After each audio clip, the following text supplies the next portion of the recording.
Bonjour Éclaireur Pro-Vérité, bonjour à tous mes condisciples de l'excellentissime classe Éclaireur Pro-Vérité, la classe inégalée. Mon édito aujourd'hui a pour titre Atou Berzeng. Oui, ces deux-là avaient fini par croire que être candidat à la présidentielle voulait dire chausser des baskets, un t-shirt et se mettre à courir dans le vent. Non. Ils ont été rattrapés par la réalité. Car le Saint-Livre dit que l'intelligence a pour demeure le discernement. Seulement, eux, ils n'ont ni l'un ni l'autre. Or, il existe dans ce bas monde des épreuves qui nous laissent sans voix, tant l'on prend conscience de ses propres limites. Et on a beau faire dans ces circonstances des efforts pour faire face, tous nos moyens deviennent dérisoires. Oui, l'on se sent sans bras pour tenir quoi que ce soit, sans jambes pour se mouvoir, et même le cerveau semble parfois s'emballer. Vous devenez comme un homme tronc. Et pourtant, ce n'est pas faute d'avoir essayé. Mais seulement ces deux-là, plus ils essayent, plus eux-mêmes se dévoilent. On a beau leur demander de proposer un programme aux Ivoiriens, ils en ont été incapables. Plutôt que de s'asseoir comme des personnes dignes de la fonction de président, ils ont pris leur bâton de pèlerin pour aller commander de l'aide dans les institutions européennes, comme si la Côte d'Ivoire n'était pas suffisamment un pays souverain. Alors, qu'est-ce qu'on fait du panafricanisme? La honte. Ils semblent avoir été frappés par une poisse. Mais si c'était le cas, l'on sait très bien l'origine de cette poisse. Le lion édenté a bandé ses muscles qui s'appelle Antonio Guterres. Mais ce dernier l'a désavoué. Il a été prié de se mettre sur le bas-côté. Alors, il a promis la bagarre, sans en ignorer les conséquences pour lui et sa propre famille. Quant au fils d'immigrés sénégalais, il a fait le tour des institutions européennes. Ah, qu'est-ce que c'était pitoyable à voir. Lui et sa sœur aînée attendre dans une vaste cour quelque part en Europe, tenu à distance et prié de s'exprimer en 3 minutes chrono. Oh mon Dieu, ils ont été rejetés par les hommes. Alors, on retrouvera Tidiane Thiam en Israël. Qu'est-ce qu'il y faisait déjà? Si ça se trouve, il était allé pour faire les jérémiades contre les murs de lamentation. Alors, qu'il soit celui que Guterres a déposé ou celui avec un long squelette qui a fait le tour de l'Europe sans le moindre résultat probant, franchement reconnaissant que les deux sont pitoyables. Ils sont tous les deux à bout de souffle. En bon loser, les deux hommes ont accordé récemment leur violon pour former une coalition qui se terminera à coup sûr par un flop retentissant. Gbagbo et Soro, on dit quoi? Que se passe-t-il? Il paraît que vous avez été aussi déposés. Mais arrêtez maintenant. Arrêtez. Chaque chose en son temps. Gbagbo est périmé. Thiam ne comprend rien à la situation géographique, financière, à rien en Côte d'Ivoire. Mais mettez-vous sur le bas-côté comme j'ai eu à le dire tout à l'heure. Ce n'est pas votre temps. Quand ça ne veut pas, il ne faut pas forcer. N'oubliez pas qu'on parle là de la vie de 30 millions d'âmes. S'il vous plaît, déposez les armes, arrêtez de faire circuler vos squelettes et dites adieu. On ne sait jamais. Vous pourriez peut-être revenir dans 30 ans. Merci et à bientôt. Merci infiniment à Mère Blanc. Mère Blanc qui parle du concept de discernement pour nous conduire dans le réalisme. Et elle explique tout. Et elle a même encore, en plus, la générosité de donner une sortie honorable à ces individus. Et ça devrait faire réfléchir tout individu intelligent. Parce que le concept du discernement qu'elle évoque ici, si tu n'es pas frappé de folie, ou bien tu n'es pas frappé par la mauvaise foi, c'est la chose la plus commune qu'un être humain normal devrait posséder. Et je vais prendre l'exemple, comme c'est le vendredi aujourd'hui, du prophète des musulmans. Je pense qu'il y a une sourate, on appelle la sourate Al-Furqan. Je pense bien que c'est la sourate 25.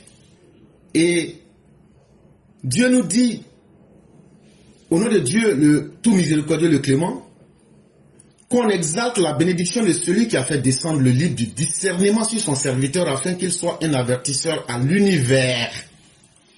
Je pense bien que mon arabe n'est pas très correct, mais c'est dit comme ça, Bismillah ar-Rahman ar-Rahim, Tabarakallazi na zal al-Furqan ala abdi hi lil yakuna lil alamina naziran.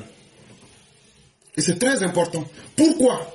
Parce que celui à qui cette parole est dite est quelqu'un qui est taxé d'être un illettré. Ça veut dire, c'est pas lu, c'est pas écrit.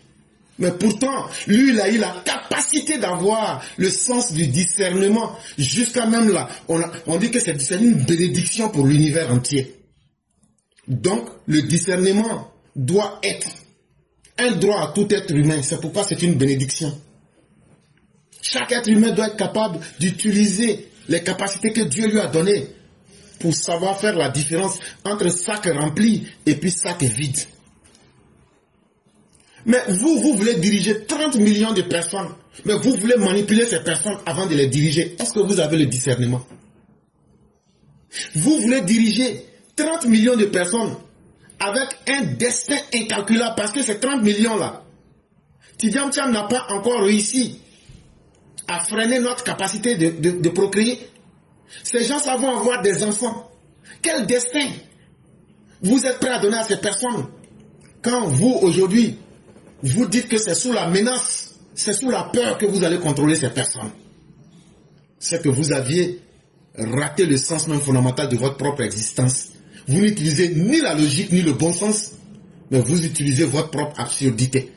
Et c'est là que Mère Blanc a tellement su bien faire les choses qu'elle a mis en lumière toute votre absurdité. Ça veut dire, vous êtes là, vous agissez par désespoir. Mais quelqu'un qui agit, quelqu'un dont la stratégie est le désespoir, peut-il vous donner un programme de campagne? Peut-il vous donner un message pour vous donner foi en l'avenir? Je ne crois pas. Et c'est pourquoi ces opposants ne peuvent pas prendre le risque de venir vous donner un message qui est basé sur le discernement. Un message qui va vous permettre de vous asseoir pour dire, voilà ce qu'ils ont dit, voilà ce qu'Alassane Ouattara a fait, et voilà quelle est la réalité pour que les gens puissent discerner. C'est pourquoi vous ne voulez pas que les Ivoiriens discernent. Vous ne voulez pas qu'ils aient l'occasion de pouvoir regarder le vrai du faux. Vous ne voulez pas que les Ivoiriens puissent utiliser leur intelligence pour pouvoir se faire leur propre opinion. Mais malheureusement pour vous, quand on quitte le schéma de l'absurde, parce que l'absurde conduit toujours au désespoir. L'absurde, je vous prends un exemple. Est-ce que la vie vaut la peine d'être vécue quand on sait qu'on sera tous morts? Et donc il y a une théorie philosophique qu'on appelle l'absurdisme, qui veut que la vie n'a aucun sens. Si tout ce que nous faisons à la fin, c'est pour se retrouver un jour mort et puis, pourquoi donc lutter dans la vie? Donc il faut accepter les choses et ne pas accorder l'importance qu'il faut à la vie. Voilà comment l'absurdisme fait son concept. C'est un exemple que je prends.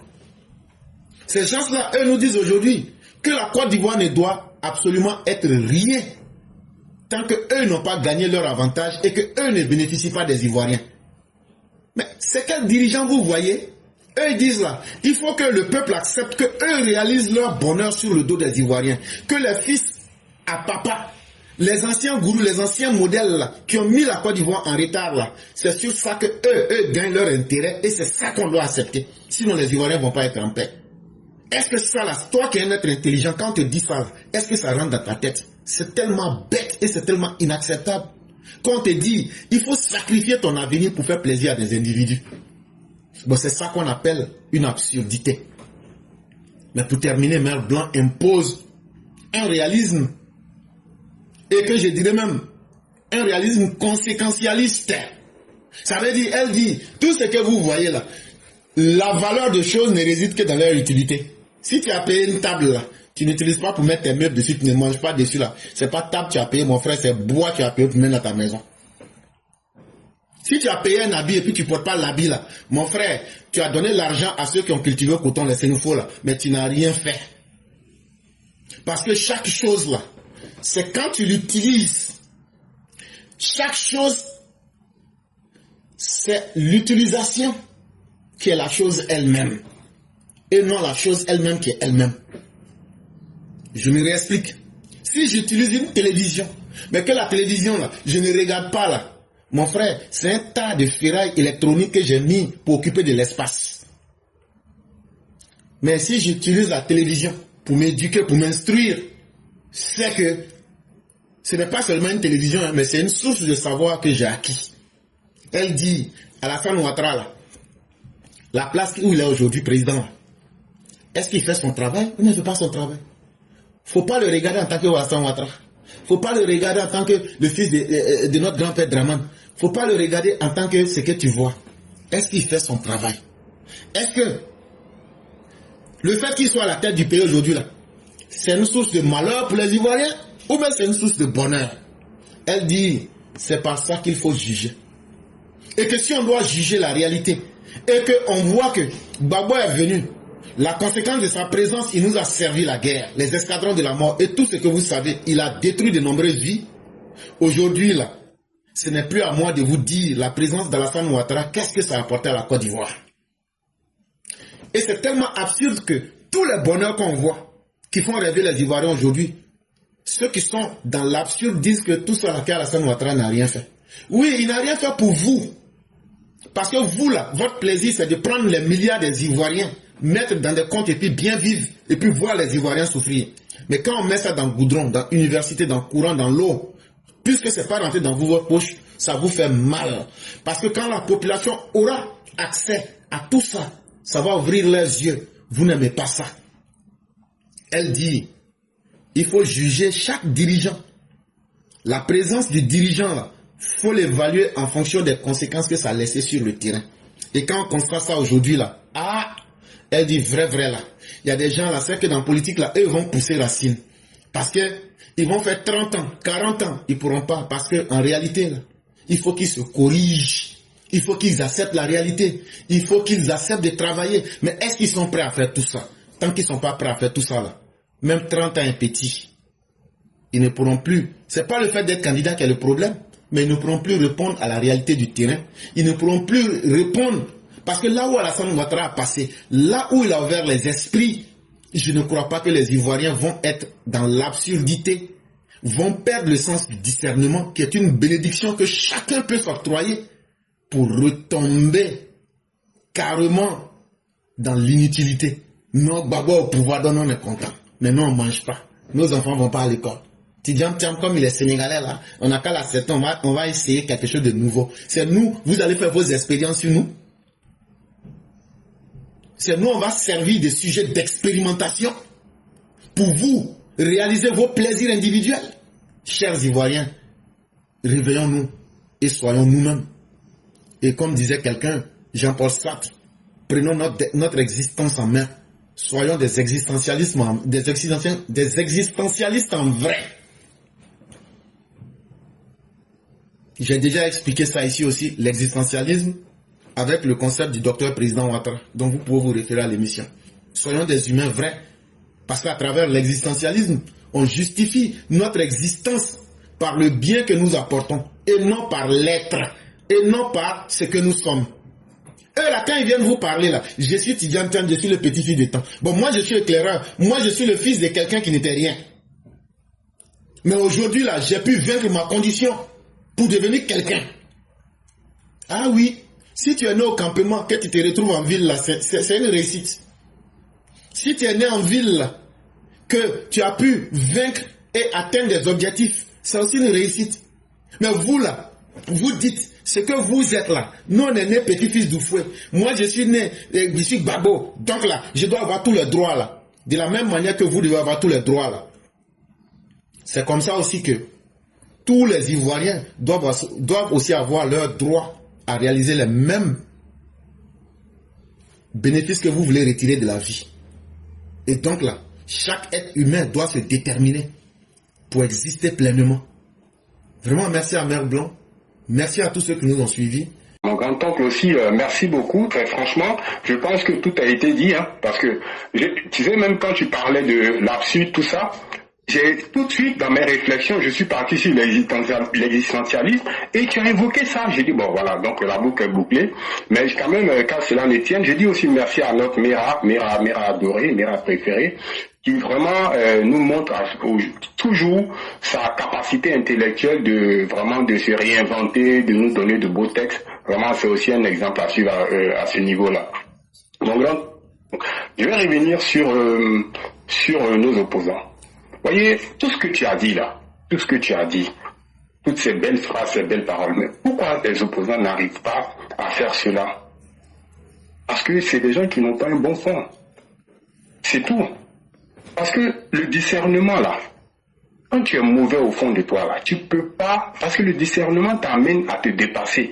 Le discernement t'amène à trouver une solution qui n'est pas, qui va au-delà de ta petite personne. Donc, une fois que tu rentres dans cette logique et que tu te rends compte que, ah, tiens, si moi j'ai fait ça, mon 10% là va passer à 1%, et les autres là, vous savez qu'ils vont truc ça. Tout de suite, ton ego prend un coup. Et c'est le problème aujourd'hui de Papa Sourgou et de ses rejetons. C'est ça. C'est des gens qui sont méchants au fond d'eux. C'est des gens qui n'ont jamais cherché. Et puis aussi, c'est des gens qui manquent de compétences et de formation. Un gars qui est arrivé, le vieux l'a appelé, dit, viens t'asseoir à côté de moi, je vais t'apprendre. Comment lui il a compris ça? Quand le vieux dit, viens t'asseoir à côté de moi, lui il est venu, il a croisé ses deux pieds gauche devant le vieux comme ça, puis il a assis avec ses lunettes, ses phares qu'il avait mis ça, avec ses favoris qui tombaient vers sa bouche. Bon, mon grand-oncle, une personne comme ça, déjà qui vient avec une certaine inélégance, une certaine arrogance, qui fait une entrée fracassante, avec tous ces défauts-là, qu'est-ce qu'il peut apporter au peuple? Nous, le jeu là, au feu, autant de feu, on vénérait au feu Boigny. Mais il a fallu que cet individu-là tombe comme un cheveu dans la soupe, dans la politique ivoirienne, pour qu'on comprenne qu'on peut insulter, on peut traiter des personnalités, des voleurs, de tous les noms. Aujourd'hui, ils payent le prix.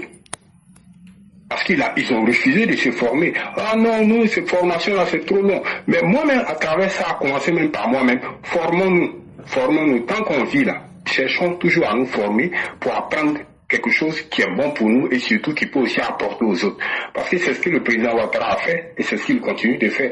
Pourquoi il est si aimé? C'est pas parce qu'il est de telle religion qu'est-ce que ses partisans vont forcément le suivre. Non. Parce qu'il a été combattu. Mon grand-oncle en 95, moi mon père spirituel m'a dit, le monsieur là, pour l'instant on ne le connaît pas, continuons à suivre Bédier. Mon grand-oncle, mon père spirituel là, il n'est plus de ce monde-là. Mais je ne peux pas mentir sur son âme. Et nous, quand on a fait ça, En ce moment, moi, bon, ok. Je vais pas rentrer dans tous les détails. Voilà. Voilà. Du coup, ce qui s'est passé, c'est que après, on a regretté. On a regretté. On entend qu'on a regretté. Pourquoi on a regretté? Parce qu'on a vu comment est-ce qu'on a été discriminé. Si nous, on n'avait pas si le peuple du Nord n'avait pas le discernement, personne des gens, aucun homme du Nord n'allait suivre vos voyous.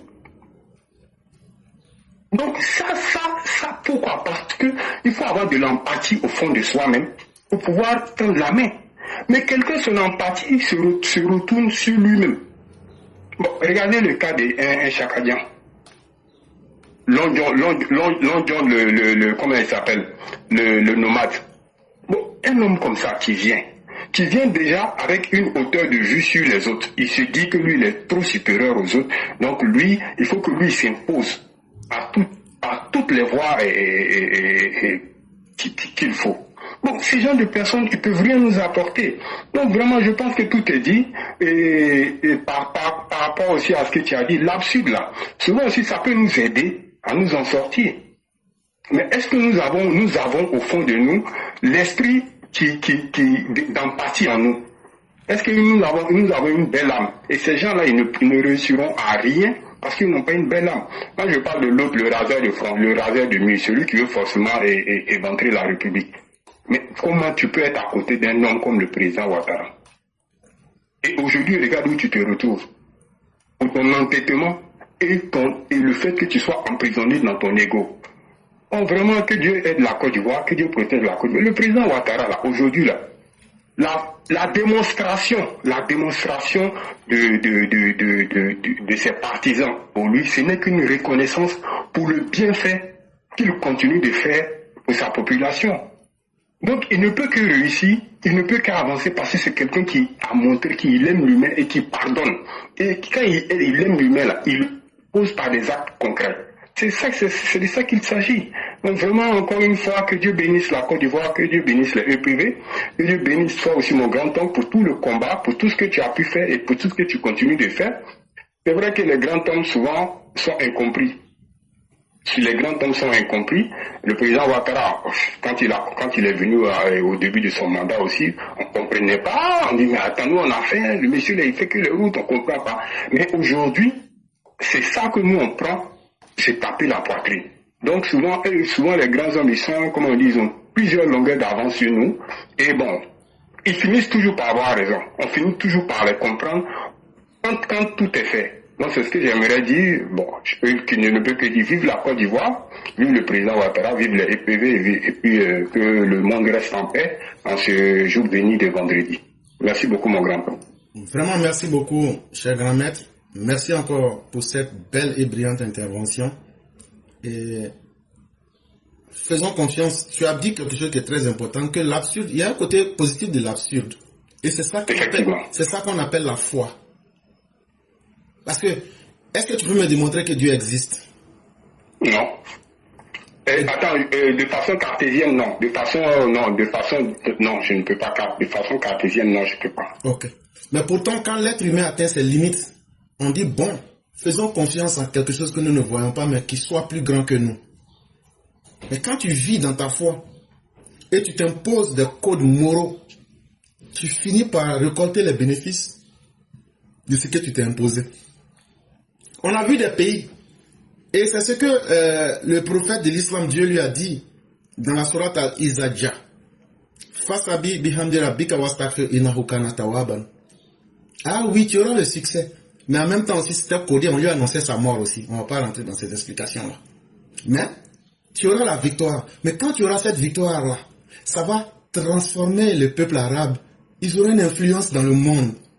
Et donc c'est parti à partir de quoi? À partir d'un concept religieux. Sur les Arabes que vous voyez là, il n'y a pas un peuple qui est plus dispersé que les Arabes. Il n'y a pas un peuple qui est plus mauvais que les Arabes. Je ne dis pas seulement méchant, mais même mauvais. Mais il a pu les réunir. Et il leur a donné un idéal aujourd'hui. On te parle du monde arabe. Mais ce monde arabe là est basé sur quoi? Sur l'islam. Même s'ils ne pratiquent pas correctement, ou même s'ils ne comprennent pas la quintessence. Mais au moins, ça les a réunis autour de quelque chose.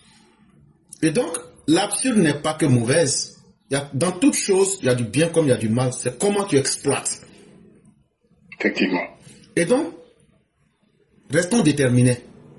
Dans la vie, il n'est pas permis à tout le monde d'être des combattants. On peut combattre avec les idées. On peut combattre avec la force que Dieu nous donne. Mais aucun combat n'est inutile. Moi, ce qui me ferait le plus grand plaisir, c'est que peut-être dans 30-40 ans, l'humanité se souvienne, que nos enfants, que des Ivoiriens reprennent nos différents propos pour dire, mais il y a des gens qui avaient dit ça. Et il y a des gens aujourd'hui, on peut s'inspirer de ce qu'ils ont dit pour avoir confiance en la vie. Et c'est comme ça que les gens prendront les ponts du docteur, le travail qu'il a fait, les 9 universités et autres pour dire, il y a quelque chose qui est là et on peut évoluer. Vraiment, ça sera notre plus grand plaisir. Et la plus grosse bénédiction que nous avons pu avoir, c'est d'être les petites mains du président pour l'aider. Pour l'aider à travers nos votes. Mais surtout, être capable de reconnaître que le bien qu'il a fait. Ceux qui sont déjà grands là, eux ne peuvent pas descendre en bas. Laissez-nous dans notre en bas là. Nous, on va descendre pour célébrer ce que Dieu a rendu grand parmi nous. Et ça, faisons-nous confiance, cher peuple. Nous allons aller sereinement à ces élections. La République va assurer la sécurité. Mais nous, les petites mains, nous allons assurer la sécurité de nos familles et de nos parents. On ne tombera pas dans la violence, mais on ne sera pas tendre avec les fauteurs de troubles. Et chers grands maîtres, faites-nous confiance. Continuons à prier et continuons à demander la miséricorde de Dieu. Et vous verrez que toutes les choses, comme dit le Tao Te Ching, vont se remettre à leur place de façon naturelle. Mon grand-oncle, si tu me permets, moi je pense que la façon dont le prophète Mohammed, paix et bénédiction sur lui, a révolutionné l'esprit du monde arabe, je pense qu'aujourd'hui, le président Ouattara est en train de révolutionner la politique en Afrique. C'est-à-dire que, je veux dire, toute cette vague de démocratie, de multipartisme depuis les années 90 jusqu'à nos jours là, je pense qu'aujourd'hui, il est en train vraiment de changer notre mentalité. Et ça, je pense que la politique ne se fera plus de façon, en tout cas je l'espère, de façon tribale, ne se fera plus de façon ethnique, mais les gens jugeront aujourd'hui les hommes politiques à travers leurs faits. Ce qu'ils ont dit, comme on le dit, Akake, Akafo, Akake. Ça sera ça. Et ça, c'est vraiment, c'est lui-même, c'est le grand homme même qui est vraiment à l'origine et qui va toujours comme vraiment un avant-gardiste, toujours à la tête des nouvelles choses. Et ça, vraiment, il faudra aussi qu'on lui dise merci, qu'on soit vraiment reconnaissant vis-à-vis de lui pour ça. Voilà, ça sera plus pareil. Ceux qui vont faire sortir les gens de leur tribu pour dire venez attaquer les autres, ça sera fini. Personne ne sortira. Personne. Ceux qui sortiront là, c'est ça des irréductibles et des gens vraiment qui sont vraiment très très haineux et qui peut-être aussi par manque de connaissances et par manque d'esprit de discernement. Voilà un peu ce que j'aimerais dire. Merci beaucoup. Merci beaucoup, grand maître, et merci encore de ce que vous avez dit. Tout ça, c'est la foi en l'avenir. Vous voyez, dans notre tradition africaine, nous célébrons les ancêtres. Nous, on ne croit pas à l'enfer et au paradis. C'est comment être en connexion avec les ancêtres. Dans notre tradition africaine, c'est en cela que nous croyons. Et donc, au fond, quand on fait une analyse ontologique, on se dit, mais finalement, est-ce qu'il faut célébrer un homme quand il est vivant, mais qu'est-ce qu'un mort peut réellement rapporter à un blanc, à un être humain? Mais c'est notre foi. Mais une chose est évidente. La vraie vérité, c'est de célébrer les vivants. Pour les encourager à être vraiment des ancêtres méritants, il faut les célébrer de leur vivant. Et Alassane Ouattara sera parmi nos ancêtres méritants, qu'ils le veuillent ou pas. Mais nous, c'est notre responsabilité de l'honorer pendant qu'il est vivant. Comme ça, là, il va nous donner le meilleur de lui-même pour qu'on se souvienne pendant très longtemps de lui. Et vraiment, merci à vous-même et merci à toute la famille. Et que la bonté... Il est rentré déjà dans l'histoire, le grand homme. Effectivement. Merci beaucoup. Je vous en prie.